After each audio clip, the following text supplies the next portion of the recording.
नमस्कार, स्वागत है आप सभी का डी न्यूज के इस खास बुलेटिन एक्सप्रेस 100 में, जहां हम आपके लिए लेकर आते हैं खबरें राजनीति, देश, दुनिया, खेल और व्यापार जगत से एक्सप्रेस यानी फटाफट अंदाज में। देखिए खबरों को तेज रफ्तार के साथ मेरे साथ। प्रधानमंत्री नरेंद्र मोदी की फ्रांस यात्रा संपन्न हुई। व्यापार, टेक और सुरक्षा पर बड़ी सफलता के बाद अब से थोड़ी ही देर में स्वदेश लौटने वाले हैं। प्रधानमंत्री ने फ्रांस दौरे पर कहा कि फ्रांस की ये यात्रा भागीदारी और उपलब्धियों के लिहाज से बेहद महत्वपूर्ण। उन्होंने राष्ट्रपति मैक्रोन, फ्रांस सरकार और फ्रांस की जनता का उनके स्नेहपूर्ण आतिथ्य के लिए आभार जताया। फ्रांस के राष्ट्रपति इमैनुअल मैक्रोन ने प्रधानमंत्री नरेंद्र मोदी को विदाई देते हुए हिंदी में एक विशेष वीडियो संदेश किया साझा। उन्होंने नीस, एवियन और पेरिस में प्रधानमंत्री मोदी का स्वागत करने पर जताई खुशी और कहा, फ्रांस और भारत की दोस्ती अमर रहे। प्रधानमंत्री नरेंद्र मोदी ने पेरिस में बॉन्जूर मोदी कार्यक्रम में भारतीय समुदाय को संबोधित किया। प्रधानमंत्री ने कहा कि पिछले 12 साल में भारत का जीडीपी दोगुना हुआ और देश विश्व में एक विश्वसनीय साझेदार के रूप में उभरा। प्रधानमंत्री नरेंद्र मोदी ने कहा कि G7 के दौरान भारत ने विश्वास आधारित साझेदारी पर भी दिया जोर। उन्होंने कहा कि ग्लोबल गवर्नेंस तभी प्रभावी होगी जब वो समावेशी बनेगी। अपनी पेरिस यात्रा के दौरान प्रधानमंत्री ने पेरिस में चल रहे 10वें वीवा टेक में भी लिया हिस्सा। प्रधानमंत्री ने कहा कि भारत ने बीते एक दशक में तकनीक का इस्तेमाल लोगों के जीवन को आसान बनाने और उन्हें गरिमापूर्ण जीवन देने में किया है। यूरोप के सबसे बड़े तकनीकी इवेंट वीवा टेक के मंच से प्रधानमंत्री ने बीते एक दशक में भारत में हुई तकनीकी प्रगति पर बात की और भारत इनोवेट जैसे प्रयासों से भारत यूरोप साझेदारी को मजबूती का जो लगातार हो रहा है उसको लेकर जिक्र किया। विदेश मंत्रालय ने प्रधानमंत्री नरेंद्र मोदी की फ्रांस यात्रा को लेकर प्रेस कॉन्फ्रेंस कर विस्तृत जानकारी साझा की। विदेश सचिव विक्रम मिस्री ने बताया कि 3 चरणों में संपन्न इस यात्रा में व्यापार, प्रौद्योगिकी और क्षेत्रीय अंतर्राष्ट्रीय सुरक्षा जैसे 3 परस्पर जुड़े मुद्दों पर विशेष फोकस रहा। प्रधानमंत्री की फ्रांस यात्रा के दौरान द्विपक्षीय बैठकें काफी सकारात्मक रही। इसमें भारत यूके के बीच comprehensive economic and trade agreement की घोषणा हुई। साथ ही भारत EU FTA पर सहमति बहाल करने और अमेरिका के साथ मुक्त व्यापार समझौते पर अच्छी प्रगति शामिल रही। प्रधानमंत्री नरेंद्र मोदी आज शाम को दिल्ली के विज्ञान भवन में विकसित भारत रोजगार योजना के तहत लगभग 2400 करोड़ रुपए की प्रोत्साहन राशि वितरित करेंगे। इस दौरान पहली बार रोजगार पाने वाले कर्मचारियों को 15,000 रुपए तक का प्रोत्साहन दिया जाएगा। 1 अगस्त 2025 को शुरू हुई प्रधानमंत्री रोजगार योजना का उद्देश्य 2 वर्षों में 3.5 करोड़ से ज्यादा रोजगार सृजित करने के लिए प्रोत्साहन देना है। इनमें से लगभग 1 करोड़ 92 लाख लाभार्थी पहली बार कार्यबल में करेंगे प्रवेश। राष्ट्रपति के मध्य प्रदेश दौरे का आज दूसरा दिन। वो आज ओंकारेश्वर में अंतर्राष्ट्रीय सिकल सेल दिवस समारोह में शामिल होंगी। राष्ट्रपति ने कल मध्य प्रदेश के विश्व प्रसिद्ध ओंकारेश्वर ज्योतिर्लिंग में भगवान शिव के दर्शन किए और विधि विधान से पूजा अर्चना की। उन्होंने ममलेश्वर मंदिर में भी पूजा अर्चना की और देशवासियों के सुख, समृद्धि और कल्याण की कामना।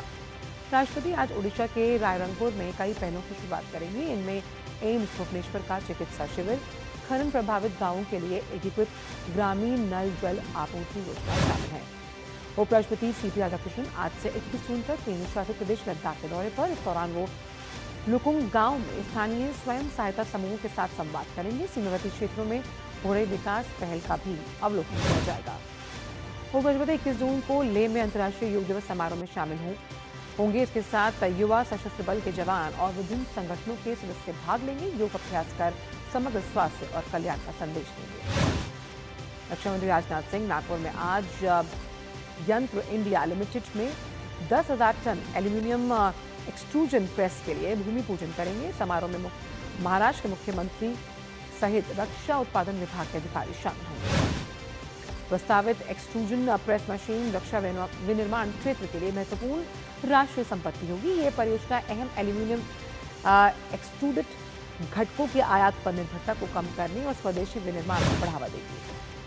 केंद्रीय गृह और सहकारिता मंत्री अमित शाह 26वें अखिल भारतीय फिंगरप्रिंट सम्मेलन 2026 में बतौर मुख्य अतिथि होंगे शामिल।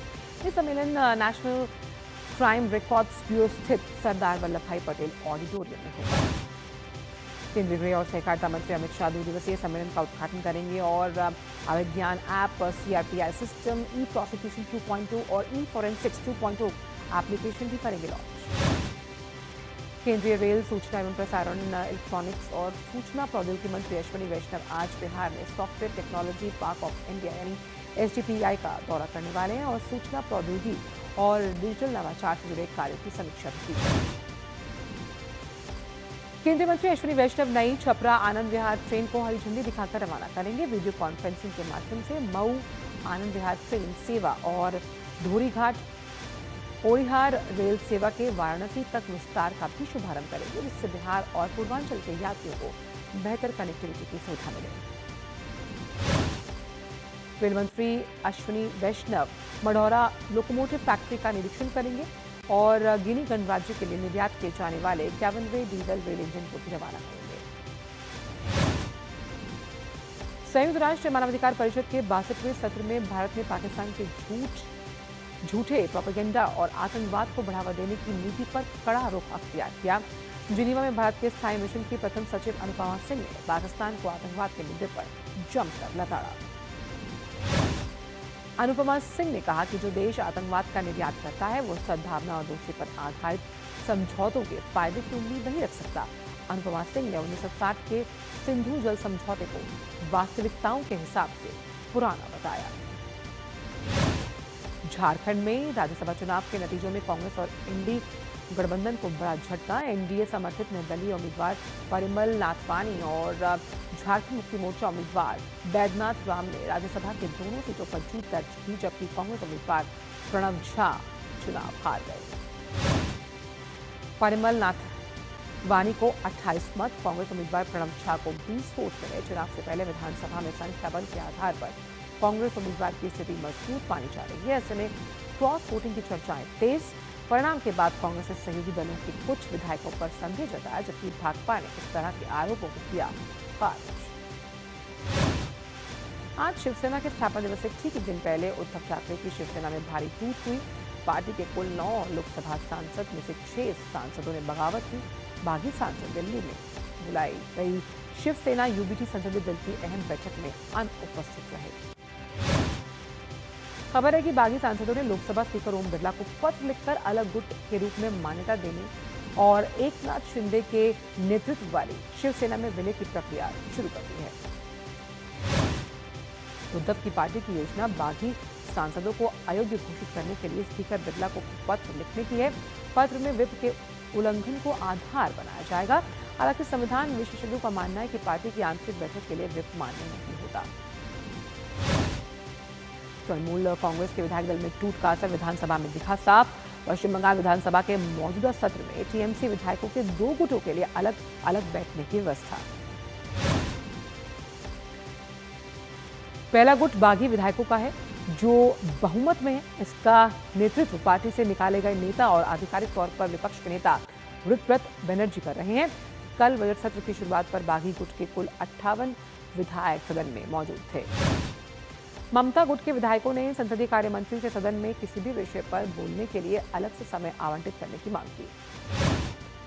नीट यूजी की दोबारा परीक्षा में शामिल होने वाले अभ्यर्थियों की सुविधा को ध्यान में रखते हुए राज्य सरकारें अपने स्तर पर कई पहल कर रही हैं। हरियाणा के मुख्यमंत्री नायब सिंह सैनी ने 21 जून को परीक्षा में शामिल होने वाले उम्मीदवारों के लिए हरियाणा रोडवेज की बसों में मुफ्त यात्रा की घोषणा की, ताकि वो बिना किसी परेशानी के परीक्षा केंद्र तक पहुंच सकें। प्रधानमंत्री नरेंद्र मोदी कल 20 जून को पश्चिम बंगाल के हुगली जिले के तारकेश्वर से प्रधानमंत्री किसान योजना की 23वीं किस्त 5 लाभार्थियों को वितरित करेंगे। 23वीं किस्त में 18,880 करोड़ रुपए से अधिक की राशि सीधे 9 करोड़ 44 लाख से अधिक किसानों के खातों में दी जाएगी और इससे 2 करोड़ 18 लाख से अधिक महिला किसान लाभान्वित होंगी। सीबीआई ने पश्चिम बंगाल में बीजेपी कार्यकर्ता माणिक बैतरा की हत्या और 2021 में विधानसभा चुनाव के बाद हुए हिंसा के मामले में 5 साल से फरार वांछित आरोपी श्यामलाल बर्मन को गिरफ्तार किया। आरोपी श्यामलाल बर्मन को सिलीगुड़ी से गिरफ्तार किया गया, जहां वो कथित तौर पर एफआईआर दर्ज होने के बाद लगभग 5 साल से छिपा हुआ था। सीबीआई ने उस पर 50,000 रुपए तक के नगद इनाम की घोषणा की। भारतीय सेना की 40 सदस्यीय टुकड़ी बहुपक्षीय सैन्य अभ्यास खान क्वेस्ट में भाग लेने के लिए मंगोलिया रवाना। यह अभ्यास 20 जून से 3 जुलाई 2026 तक मंगोलिया की राजधानी उलान बटर के 5 हिल्स ट्रेनिंग एरिया में आयोजित किया जाएगा।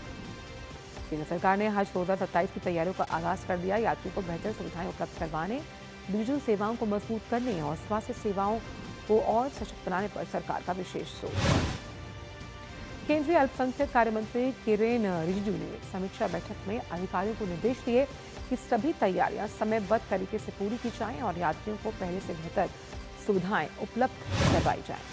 दुनिया की बेहतरीन यूनिवर्सिटीज में एम्स शामिल हुआ। यूएस वर्ल्ड यूनिवर्सिटी रैंकिंग में 105वां स्थान दिया गया। एम्स में मरीजों की देखभाल, मेडिकल शिक्षा, ट्रेनिंग और क्लिनिकल रिसर्च उच्च दर्जे का। कोलकाता 21 जून को 12वें अंतर्राष्ट्रीय योग दिवस की राष्ट्रीय समारोह की मेजबानी करेगा। नबन्ना सभागार में प्रेस कॉन्फ्रेंस में कार्यक्रम की तैयारियों, सुरक्षा व्यवस्था और जन भागीदारी पर विस्तार से जानकारी दी गई। केंद्रीय आयुष राज्य मंत्री प्रताप राव जाधव ने कहा कि योग अब केवल एक दिन का आयोजन नहीं बल्कि एक वैश्विक जन आंदोलन बन चुका है। 12वें अंतर्राष्ट्रीय योग दिवस 2026 से पहले बंगाल के सीएम शुभेंदु अधिकारी ने आज सुबह कोलकाता में दौड़ से ध्यान 2026 मैराथन को हरी झंडी दिखाई। राजस्थान में सामूहिक योग कार्यक्रम का आयोजन हुआ। राजस्थान विधानसभा के अध्यक्ष वासुदेव देवनानी और अन्य नेता कार्यक्रम में शामिल हुए। 9वें अंतर्राष्ट्रीय योग और ध्यान महोत्सव 2026 मनाया गया। राष्ट्रीय सोवा रिक्पा संस्थान में जन स्वास्थ्य के लिए योग को शामिल करने पर संगोष्ठी हुई, जिसमें विशेषज्ञों ने समग्र स्वास्थ्य और सेहत को बढ़ावा देने में योग और सोवा रिक्पा की भूमिका के बारे में चर्चा की। मुंबई अंतर्राष्ट्रीय फिल्म महोत्सव में आयोजित वेव टॉक पासार के दूसरे संस्करण का कल समापन। 3 दिनों तक चले इस महोत्सव में दुनिया भर के डॉक्यूमेंट्री फिल्म मेकर, ब्रॉडकास्टर, वितरक हुए शामिल। इस फिल्म महोत्सव में दुनिया भर में स्ट्रीमिंग प्लेटफॉर्म्स, निवेशकों और इंडस्ट्री के जो पेशेवर हैं वो एक साथ आए, वैश्विक साझेदारी और नए अवसरों का मार्ग प्रशस्त किया। वक्त एक ब्रेक का।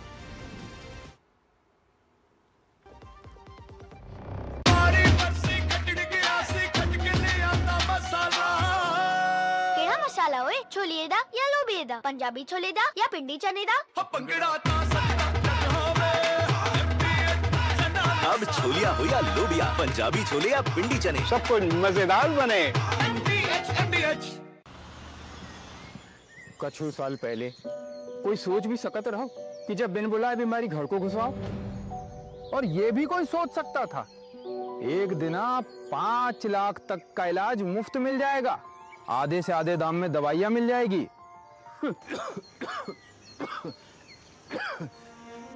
पहले के मुकाबले बहुत ही आगे बढ़ गए रे। 12 साल विश्वास के, विकास के, जन कल्याण के। मेरी पसंद, मेरी पसंद, मेरी पसंद, मेरी पसंद, हमारी पसंद। हम सबकी पसंद। मजबूत देश का मजबूत सरिया हो गया स्टील। हर जीत की शुरुआत होती है छोटे छोटे कदमों से, और हर छोटी तैयारी बदल सकती है पूरा नतीजा। क्योंकि मैदान हो या जिंदगी, छोटी से छोटी तैयारी ही देती है प्रोटेक्शन, और प्रोटेक्शन ही देता है भरोसा। जैसे LIC की बीमा लक्ष्मी, एक खास प्लान सिर्फ महिलाओं के लिए, जहां छोटी बचत दे बड़ी सुरक्षा, ताकि जिंदगी के हर मैदान में आप रहे हर पल के लिए रेडी। LIC बीमा लक्ष्मी, रखे हर पल के लिए रेडी। ब्रेक के वक्त का स्वागत। बढ़ते हैं अन्य खबरों की तरफ रफ्तार के साथ। रेल मंत्री अश्विनी वैष्णव की अध्यक्षता में हुई समीक्षा बैठक में रेल नेटवर्क के माध्यम से राख की ढुलाई का बड़े पैमाने पर परिवहन जो है उसे सक्षम बनाने के लिए एक महत्वपूर्ण पहल पर चर्चा की गई। बैठक में बिजली संयंत्रों से राख की ढुलाई को उद्योगों तक कुशल बनाने पर चर्चा हुई। इसमें रेल राज्य मंत्री वी सोमन्ना और रवनीत सिंह बिट्टू उपस्थित रहे। ईस्टर्न रेलवे के अत्यधिक उपयोग किए जाने वाले नेटवर्क मार्गों पर अब सुरक्षा को और पुख्ता किया जाएगा। रेलवे ने रूट के 32 महत्वपूर्ण स्टेशंस पर AI सिस्टम्स स्थापित करने की मंजूरी दी। परियोजना के तहत उन 25 रेलवे स्टेशंस को अपग्रेड किया जाएगा जहां फिलहाल पैनल इंटरलॉकिंग का या रूट रिले इंटरलॉकिंग प्रणाली काम कर रही है। National internet exchange of India आज अपना 23वां स्थापना दिवस मना रही है, जो भारत के इंटरनेट ढांचे को मजबूत करने और डिजिटल परिवर्तन को गति देने में उसकी अहम भूमिका को दर्शाता है। केंद्रीय पेट्रोलियम और प्राकृतिक गैस मंत्रालय ने कहा कि वर्तमान में देश में ईंधन की आपूर्ति सामान्य बनी हुई है और बीते 3 दिनों में 1.47 करोड़ एलपीजी सिलेंडर्स की डिलीवरी हुई। अमेरिका ईरान शांति समझौते और नाकाबंदी हटने के बाद कच्चे तेल की कीमतें गिरकर युद्ध पूर्व के सबसे निचले स्तर पर आ गई। ई कॉमर्स प्लेटफॉर्म मीशो ने 202 करोड़ में B2B प्लेटफॉर्म किराना क्लब का अधिग्रहण करने की घोषणा की। आरबीआई ने केके मिस्ट्री का HDFC बैंक के अंतरिम चेयरमैन के रूप में कार्यकाल 3 महीने के लिए बढ़ा दिया। मिस्ट्री अब 18 सितंबर 2026 तक इस पद पर बने रहेंगे। टाटा मोटर्स ने अपने कमर्शियल व्हीकल्स की कीमतों में 2.5% तक की बढ़ोतरी का ऐलान किया। नई दरें 1 जुलाई से लागू। एडवांस टैक्स के बेहतर भुगतान के चलते भारत का प्रत्यक्ष कर संग्रह 14% से अधिक बढ़कर 22.21 लाख करोड़ रुपए के पार पहुंचा। केंद्र सरकार ने वित्त वर्ष 2025-26 के लिए 8.25% की कर्मचारी भविष्य निधि ब्याज दर को मंजूरी दी, जो इस महीने कर्मचारियों के खातों में होगी क्रेडिट। केंद्र सरकार के फैसले से ईपीएफओ में योगदान देने वाले 7 करोड़ से अधिक सब्सक्राइबर्स को फायदा होगा। अब ईपीएफओ सदस्यों के खातों में ब्याज जमा करने की प्रक्रिया शुरू कर सकता है। शेयर बाजार में गुरुवार को भारी उथल-पुथल के बीच टीसीएस ने 2021 के बाद पहली बार एक्सटेंशोर को पीछे छोड़ दिया। अमेरिका ईरान शांति समझौते और कच्चे तेल की कीमतों में गिरावट से सेंसेक्स और निफ्टी में बढ़त। एनएससी के प्रस्तावित आईपीओ से सरकारी संस्थानों को बड़ा फायदा होने की उम्मीद है। एसबीआई अपने 2.475 crore share offer for sale बेचने की योजना बना रहा है, जिसमें लगभग 5,000 करोड़ रुपए मिल सकते हैं यदि कीमत करीब 2,000 रुपये प्रति शेयर रहे। सोने की कीमतों में गुरुवार को लगातार दूसरे दिन गिरावट देखने को मिली और इसमें सोने का दाम 1.48 लाख रुपए प्रति 10 ग्राम पर पहुंचा। वहीं चांदी की कीमतों में भी कमी आई। चांदी का दाम 7,497 रुपये कम होकर 2,40,191 रुपये प्रति किलो हो गया। अमेरिकी टेक दिग्गज एप्पल अपने कुछ उत्पादों की कीमतें बढ़ा सकती है, जिसकी वजह से मेमोरी और स्टोरेज चिप्स की बढ़ती लागत, जो आर्टिफिशियल इंटेलिजेंस डेटा सेंटर्स की बढ़ती मांग के कारण लगातार महंगी होती जा रही है। एप्पल के सीईओ टिम कुक ने कहा कि कंपनी अब कंपोनेंट्स की बढ़ती कीमतों का पूरा बोझ खुद नहीं उठा सकती और भविष्य में इसका कुछ हिस्सा ग्राहकों पर डालना पड़ सकता है। अमेरिकी राष्ट्रपति और ईरानी राष्ट्रपति मसूद पेजेश्कियान के बीच अंतरिम समझौते पर हस्ताक्षर के बाद से ही लोग इसे अपने अपने नजरिए से देख रहे हैं।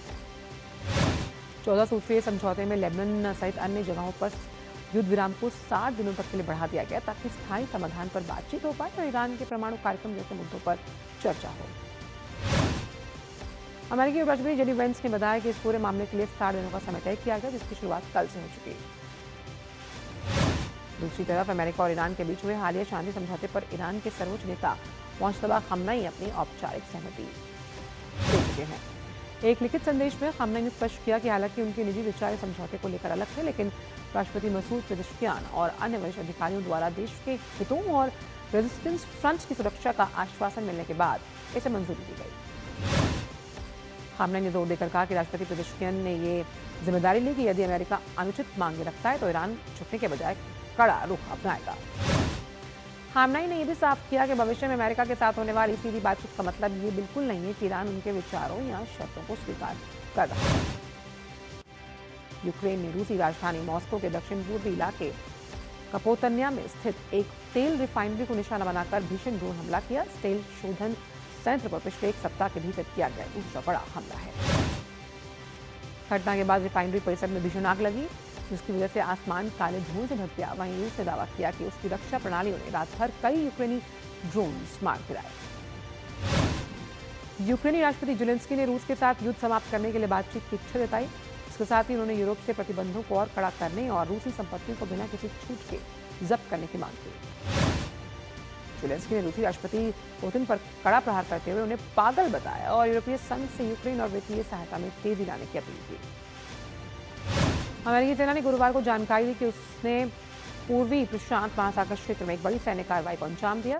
3 लोगों की मौत हुई, जिसमें यूएई सरकार ने बच्चों की ऑनलाइन सुरक्षा को मजबूत करने के लिए सोशल मीडिया उपयोग की न्यूनतम आयु 15 वर्ष निर्धारित की। यूएई कैबिनेट ने नए नियमों के तहत 15 वर्ष से कम उम्र के बच्चों को सोशल मीडिया अकाउंट बनाने, पोस्ट करने, टिप्पणी करने या सार्वजनिक समूहों में शामिल होने पर रोक लगाई।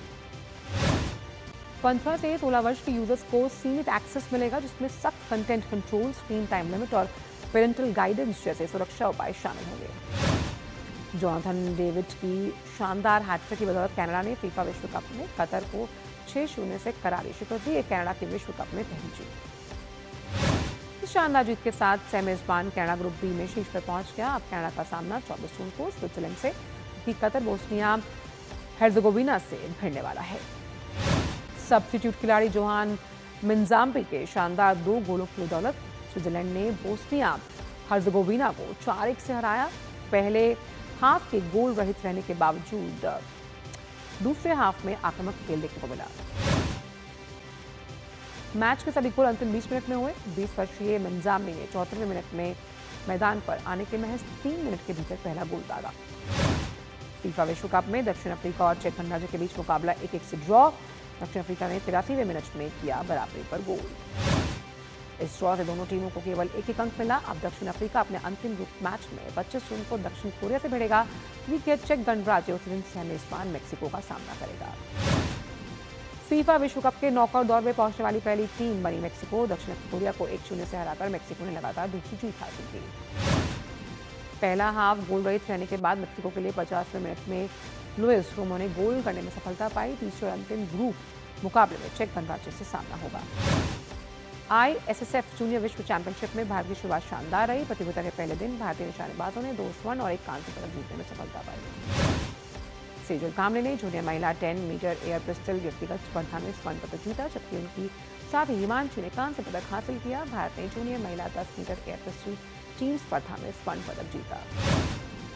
भारत ने विश्व टीम स्नूकर चैंपियनशिप में दबदबा बनाते हुए फाइनल में स्थान बना लिया। भारतीय टीम ने घर चैंपियन हांगकांग को 3-1 से हराकर फाइनल में प्रवेश किया। भारत ने 7 साल पहले चैंपियनशिप जीती थी और अब शनिवार सुबह को होने वाले फाइनल में टीम एक बार फिर खिताब अपने नाम करने के इरादे से उतरेगी। तैराक आर्यन नेहरा ने राष्ट्रीय एक्वेटिक्स चैंपियनशिप में 1500 मीटर फ्री स्टाइल में अपना ही राष्ट्रीय रिकॉर्ड तोड़ा। इस प्रदर्शन की बदौलत आर्यन ने राष्ट्रमंडल खेलों के लिए क्वालिफाई कर लिया।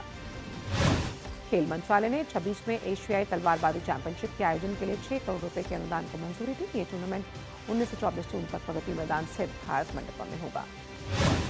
आज देर रात होने वाली दोहा डायमंड लीग के साथ star javelin thrower Neeraj Chopra की मैदान पर वापसी।